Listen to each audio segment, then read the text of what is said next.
Mimi binafsi ni mtu ambaye nimeuchukulia muziki kama somo.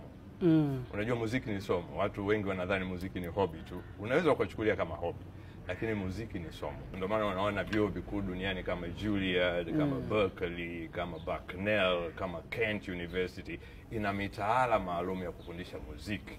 Unasoma music, contemporary arts. Kwa hiyo muziki unauchukulia kama somo.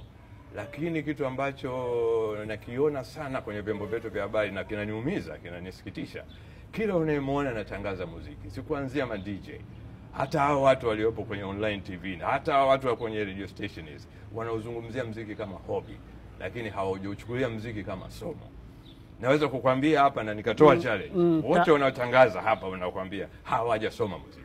Hawawezi kuandika muziki. Sio kuandika muziki, jina la muziki, kukueleza kila anachokisikia kwenye muziki. Hii ni tempo gani? Time signature hii ni ipi? Muimbaji huyu Alikiba kaimba kwa range ipi? Diamond anaimba sauti gani? Alto, baritone, contralto. Unanielewa? Hivi vitu watangazaji hawana elimu hii ya muziki. Sasa mimi huwa nasikitika, nasema sasa unatangazaje muziki kama wewe hujasoma muziki? Wewe unamtafuta mchungaji wa kanisa hajasoma Biblia, shehe. Unamtafuta imamu wa msikiti hajasoma Qur'ani. Unaweza kufanya mambo hayo. Unamtafuta music presenter hajasoma muziki, shehe. Mimi mambo mengine naangalia tu nasema shehe ndio vijana sasa tufanyeje? Tunawatazama tu.